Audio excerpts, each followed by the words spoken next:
son los colores del sabor. Un homenaje a lo que comemos los mexicanos, a los colores y sabores de nuestra tierra y a las trabajadoras y trabajadores de las centrales de abasto. Estamos aquí con nuestro gran amigo, un excelente pintor, el maestro Edgar Cano. Hola, Edgar.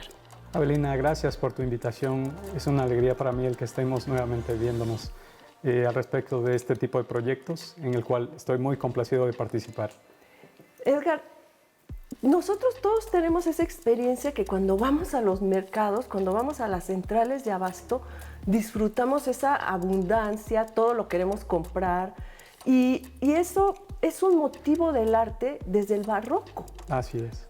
Y ha sido la gran escuela de la naturaleza muerta, de los bodegones. Los artistas se iban y más cuando llegaron las semillas de América y llegaron las especies de la India. Y ahora tú que estás dando clases, hay esa necesidad de que los jóvenes vuelvan a ver la naturaleza para inspirarse. Absolutamente. Y fíjate que en este caso, como bien dices, cada que vamos a uno de estos centros comerciales, que son increíbles, yo tengo la experiencia y la suerte de vivir cerca de uno de ellos, aquí en el Estado de México, en Atizapán de Zaragoza. Entonces nos queda muy poco la distancia y diariamente, o al menos por lo menos 2 veces a la semana, es donde encontramos nuestros víveres para cocinar, para tener en casa todo lo posible que sea proveniente de este lugar, en el cual definitivamente, como bien dices, encontramos una serie de elementos y productos que no podemos encontrar en otros lados. He tenido la suerte, como mencionas, de dar clases también fuera de México y nos ha costado mucho trabajo el poder disfrutar estos alimentos de la misma manera. Es completamente inaudito que no se vivan de esta misma manera. Claro, México tiene una tradición milenaria de los mercados. Y en este caso, pues en el lugar donde ahora vivo, me ha costado mucho trabajo el poder vivir esa experiencia. Hemos tratado, como maestros, tuve una ocasión al maestro Antonio López García en Pamplona, España, como curso. Es un grande para toda la naturaleza muerta. Absolutamente, nos mandó pedir una pierna de res o cosas de este tipo, flores, frutas. Hizo un bodegón increíble.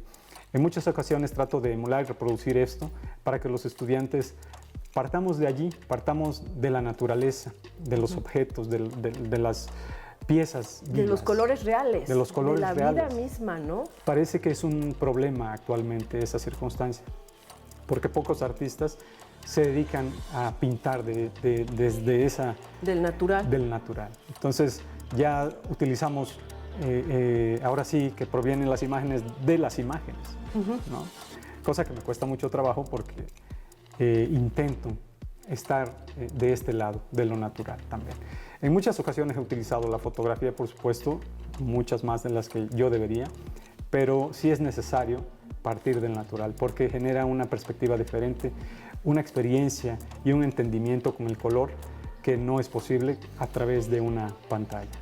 Exactamente, porque fíjate, cuando fuimos las primeras veces a estudiar las centrales de abasto y que estuvimos en Ecatepec, en Chicoloapan, viendo, te lo juro, yo pasaba y decía, veía los comercios y decía, es un Rembrandt, es un Caravaggio, o sea, estaba ahí, ¿no? Esa manera que se contagió en el barroco para hacer la composición y ver la realidad de la textura de un pescado, la realidad de la textura de las frutas, de las verduras, de todo eso.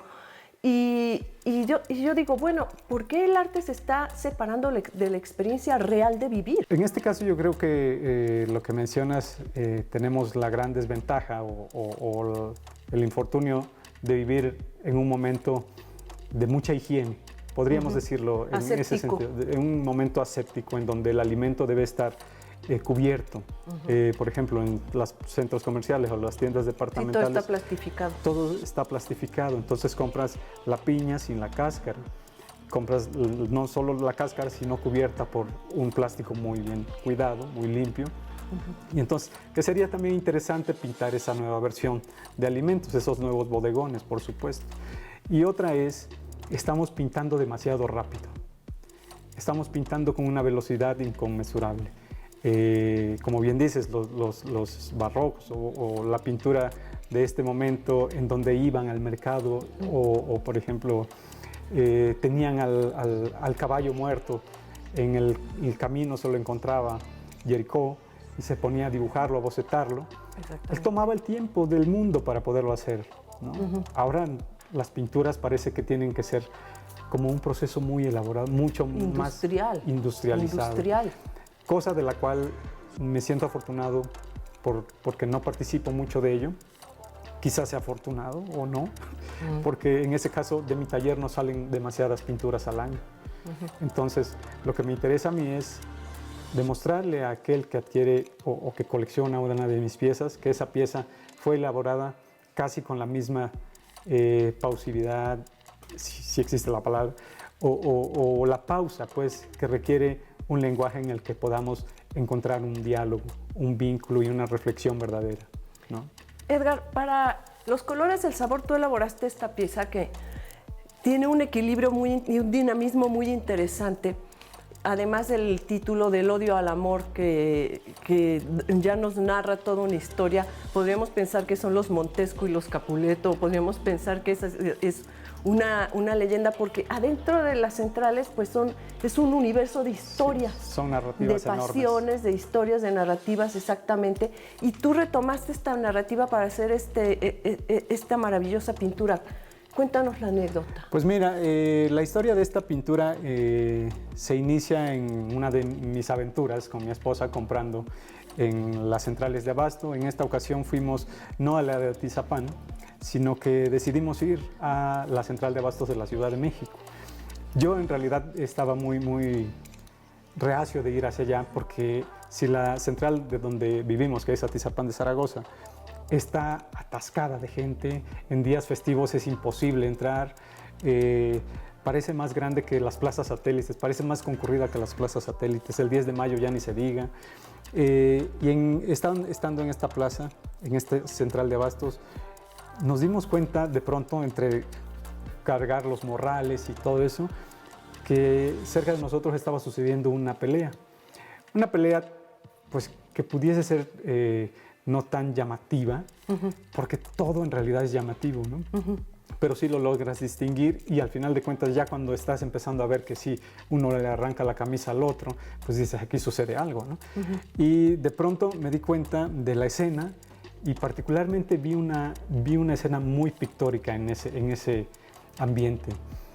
Y me di cuenta no solo de eso, pues, sino que también dije, bueno, personas normales, comunes y corrientes como nosotros, pero al final de cuentas a este tipo de trabajos no solo vienen a ofrecernos lo que son los productos que al final de cuentas nos alimentan, sino que a partir de eso también estos productos vienen cargados con cierta fuerza, con cierta energía, con ciertos valores y entusiasmos comunes como los que tenemos todos los mexicanos.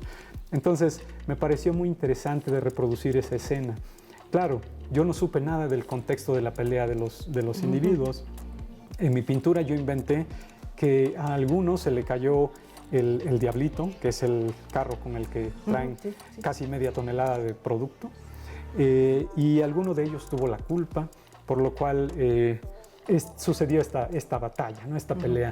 Pero justamente trato de modificar la narrativa de esa escena. Pues trato de otorgarle mi historia o trato de otorgarle mi interpretación a la obra.